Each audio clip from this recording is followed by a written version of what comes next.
J'ai peur, oui, j'ai peur, et je me demande en quoi cette explication peut vous paraître insuffisante.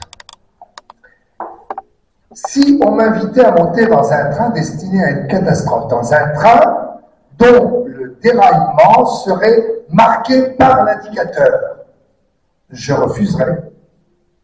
Je ne vois pas dans la guerre autre chose qu'une catastrophe. Je refuserais. Et personne ne me traiterait de lâche.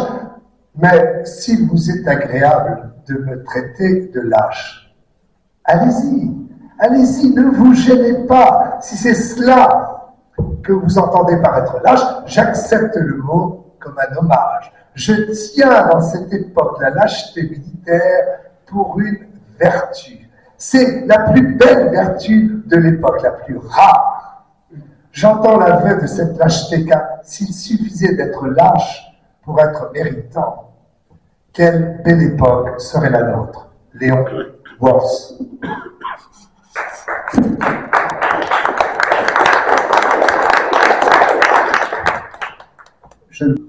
Je ne peux pas oublier la guerre. Je le voudrais. Je passe des fois 2 ou 3 jours sans y penser. Et brusquement, je la revois. Je la sens, je l'entends, je la subis encore. Et j'ai peur. Ce soir est la fin d'un beau jour de juillet. La plaine sous moi est devenue toute rousse. On va couper les blés. L'air, le ciel, la terre sont immobiles et calmes. 20 ans ont passé. Et depuis 20 ans, malgré la vie, les douleurs et les bonheurs, je ne me suis pas lavé de la guerre. L'horreur de ces 4 ans est toujours en moi. Je porte la marque. Tous les survivants portent la marque. J'étais soldat de 2e classe dans l'infanterie pendant 4 ans, dans des régiments de montagnards, avec MV qui était mon capitaine. Nous sommes à peu près les seuls survivants de la 6e compagnie.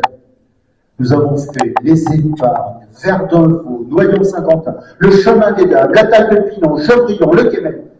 La 6e compagnie a été remplie 100 fois et 100 fois d'hommes. La 6e compagnie était un petit récipient de la 27e division, comme un boisseau à blé. Quand le boisseau était vide, vide d'hommes, enfin, quand il n'en restait plus que quelques-uns, au fond, comme des grains collés dans les rainures, on le remplissait de nouveau avec des hommes frais. On a ainsi rempli la 6e compagnie 100 fois et 100 fois d'hommes. Et 100 fois, on est allé la vider sous la meule. Nous sommes de tout ça les derniers vivants, V et moi. J'aimerais qu'il lise ces lignes. Il doit faire comme moi le soir, essayer d'oublier. Il doit s'asseoir au bord de sa terrasse et lui, il doit regarder le fleuve vert et gras qui coule en se balançant dans des bosquets de peupliers. Mais tous les 2 ou 3 jours, il doit subir, comme moi, comme tous. Et nous subirons jusqu'à la fin. Georges Giono.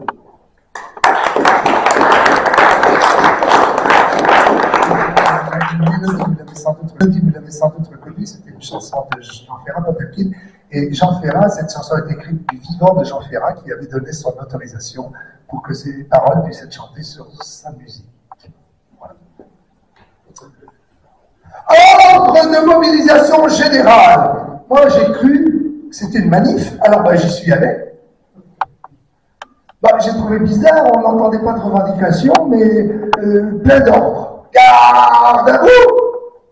Garde à vous. Bon, moi j'ai chanté la jeune garde.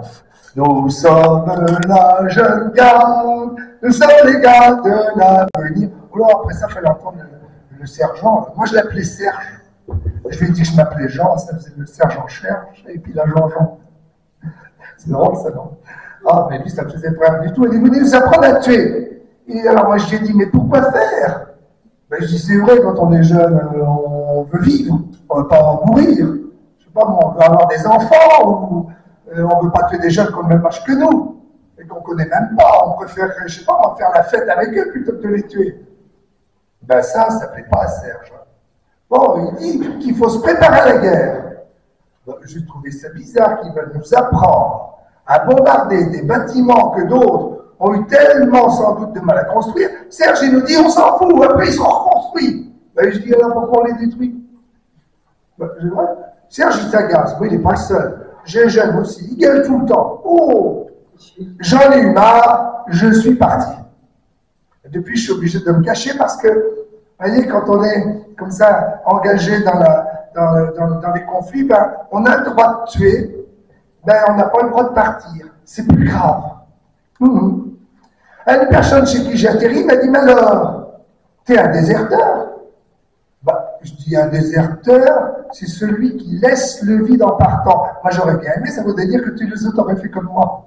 Déserteur, ben non, moi je veux pas le désert, moi je veux au contraire aller vers là où on partage avec les autres, où on fait des trucs avec les autres, plutôt que de chercher à les tuer. Bon. Dire qu'il suffirait que tous refusent de faire la guerre pour qu'il n'y ait pas de guerre. Ah, je repense à mon idée de manif. Il ne faudrait pas que l'action de revendiquer devienne une action de revendiquer. C'est pas pareil. Bon, certes, aujourd'hui, je suis contraint de me cacher, mais au moins, je ne me cache pas de la vérité. Tiens, au fait, comment on définit le mot assassin? Citation, personne qui commet un homicide avec préméditation. C'est-à-dire, une personne qui a pris par avance la résolution de tuer un être humain. Alors, est-ce que vous êtes sûr qu'un militaire n'est pas un assassin? Bon, allez, on arrive au désert. Vive les réfractaires et ceux qui les soutiennent.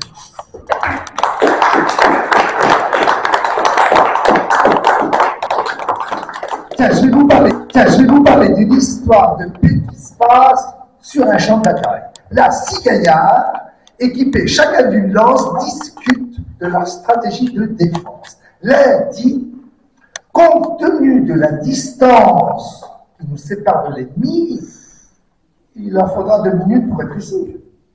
Un autre dit, peut-être même 1 minute. Le troisième, ils sont nombreux et nous n'avons que des lances. Le quatrième, ils sont motorisés et nous sommes à pied. Le cinquième, ils sont équipés de mitrailleuses et de canons. Alors le sixième dit, nous sommes les plus fines lames du pays. Prenons 7 minutes pour décider ensemble. De 7 minutes de silence surgit la paix, car il n'y a pas de bataille, donc pas de vainqueur ni vaincu. La commémoration de cet événement dura aussi longtemps que la paix qui s'ensuivit. Comme quoi, partant de ce qu'on est, et selon ce qu'on fait de ce qu'on a, on peut devenir différent de ce qu'on aurait été.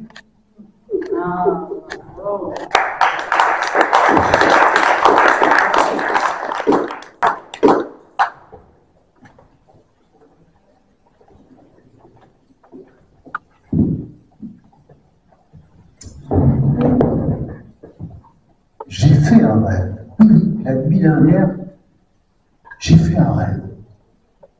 Ça se passait tout là-bas dans un grand pays en Orient, un pays de montagnes, de déserts et de plaines avec des coquelicots tout rouges. Et un homme venait de prendre le pouvoir. Tout de suite, il s'était institué le guide spirituel et suprême du pays des montagnes. Il était particulièrement autoritaire. Ce n'est pas la première fois que cela arrive, et ce ne sera certainement pas la dernière fois non plus. Et il avait des yeux très noirs, comme la longue robe noire qui lui recouvrait tout le corps, et un turban blanc, aussi blanc que sa longue barbe blanche. Il savait que pour conserver son pouvoir, il fallait que le peuple le craigne, tout le monde ait peur de lui. Et puis il fallait aussi que son peuple devienne ignorant, imbécile. Alors il a fait déjà deux choses. Il a pris deux mesures. Il a d'abord exigé que tous les hommes soient habillés comme lui, avec une grande robe noire, et puis avec un turban blanc. Quant aux femmes, je vais vous en parler tout à l'heure. Et puis il a nommé à la direction des institutions essentielles du pays, de l'armée, de la police, de la direction des espions, les hommes les plus veuls, les plus hypocrites, les plus bêtes qui puissent exister. Alors, pour rendre son peuple craintif, il n'y en a pas par quatre chemins. Ceux qui le contredisaient avaient la tête coupée. Ceux qui n'étaient pas d'accord avec lui avaient la tête coupée. Et ceux à qui la tête ne lui revenait pas, il leur faisait couper la tête sans savoir trop ni pourquoi ni comment. Pour que son peuple devienne ignorant, inintelligent, c'était beaucoup plus compliqué, beaucoup plus long. Il a tout d'abord fait que les enfants, les garçons et les filles, ne se retrouvent pas ensemble sur les mêmes bancs en classe. Puis d'ailleurs, il a fait fermer les écoles. Et puis les enfants, ils n'avaient plus qu'à répéter par cœur pendant 12 à 15 heures par jour des textes religieux. Et puis il a interdit les livres. Et ceux qui en avaient et qui savaient lire lisaient à ceux qui n'en avaient pas et qui ne savaient pas lire. Alors, il a fait brûler tous les livres. Les dictateurs, c'est souvent comme ça. Ils n'aiment pas les livres. Et puis les poètes, les conteurs, les musiciens sont venus et ils ont raconté les histoires qu'on racontait autrefois. Alors le despote a fait interdire les conteurs, les musiciens et les poètes.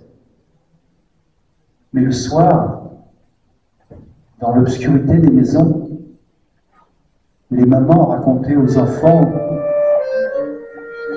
des histoires d'autrefois pour les endormir et peupler leurs rêves. Les dictateurs savent que les rêves de la nuit peuvent être extrêmement dangereux le jour. Alors il a voulu faire interdire les femmes. Mais on lui a déconseillé parce que cela mettait en péril l'avenir du pays. Alors il a fait une chose. Il les a fait recouvrir le tissu du bas de la tête, du haut de la tête jusqu'au bas des pieds. Elle n'avait plus que deux petites fentes au niveau des yeux. Il leur interdit de parler, de chanter, de sortir. Et on ne devait voir d'elle que le bout de leurs doigts quand elle lavait, quand elle faisait la vaisselle. Un jour, un espion vient voir le despote et lui dit « Oh, guide suprême, là-bas, au fond du pays, dans un petit village, il y a une vieille femme, décoiffée, sans voix, qui avec un bâton trace sur le sable des lettres et des chiffres et apprend à lire et à écrire aux enfants. Le despote est furieux. Quoi? On va désobéir. Garde à aller chercher cette femme. 2 jours après, les gardes ramènent cette vieille femme et la jettent dans une prison. Le lendemain matin, le despote fait rassembler son peuple devant son palais. Et il dit, garde à aller chercher la vieille. Et alors il ramène la vieille femme et il la jette aux pieds du despote. Et d'un geste brut, il lui enlève le voile qui recouvrait son visage.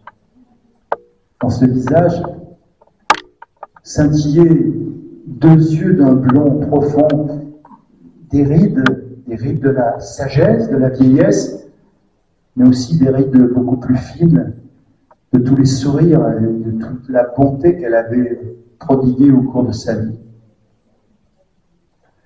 Alors, la vieille, comme ça tu m'as désobéi.